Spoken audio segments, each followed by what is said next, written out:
अस्सलाम वालेकुम वरहमतुल्लाह। दोस्तों, ये मेरा किचन गार्डन है और इसमें मिर्चें लगी हुई हैं। और यहाँ पे कुछ मुझे इस तरह के पौधे 3 से 4 पौधे जो हैं वो मुझे कुछ इस तरह के मिले हैं। आपको ये दिखा रहे हैं कि ये पौधे जो मिले हैं आखिर ये क्या वजह है, किस वजह से ये इस तरह के हो गए हैं और इनका हल क्या हो सकता है।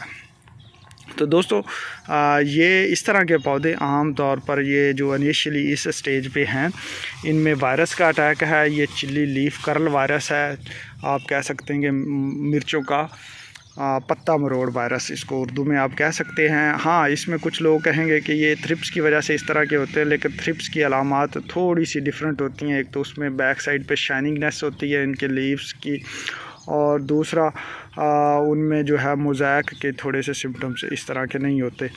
तो ये चिली लीफ कर्ल वायरस है।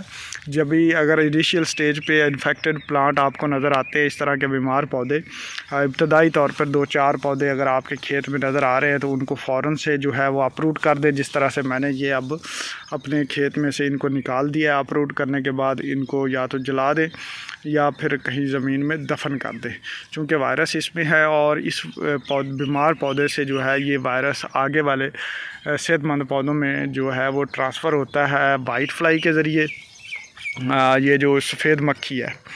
और दूसरी चीज़, अपने खेत में सफ़ेद मक्खी के कंट्रोल में रखें। अगर उसकी पॉपुलेशन ज़्यादा होगी तो ये एक पौधे से दूसरे पौधे में बड़ी जल्दी ट्रांसफ़र होगा और चंद ही हफ्तों में जो है 2-3 हफ्तों में आपका पूरा का पूरा खेत में ये फैला देगी और सारे पौधे इस तरह के होना शुरू हो जाएंगे।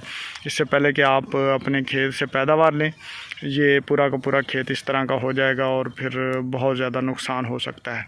तो इनिशियली अगर आपको 2-4 पौधे नज़र आ रहे हैं तो सबसे पहले तो उन्हें निकालें और फिर वाइट फ्लाई को जो है सफ़ेद मक्खी को अपने खेत में ना आने दें। उसके लिए आप जो भी इफ़ेक्टिव जहरें हैं, मोइंटो है, पोलो है, इसके अलावा अमीडा वगैरह भी कंट्रोल कर लेता है। और भी बहुत सारी जहरें जो हैं वाइट फ्लाई के कंट्रोल के लिए मौजूद हैं, तो आप उनको भी यूज़ कर सकते हैं। इनिशियली आज के लिए इतना ही है, बाकी आप अपना तजर्बा, अपना एक्सपीरियंस, अपने राय ज़रूर दीजिएगा। मिलते हैं अगली वीडियो में, तब तक अल्लाह हाफ़िज़।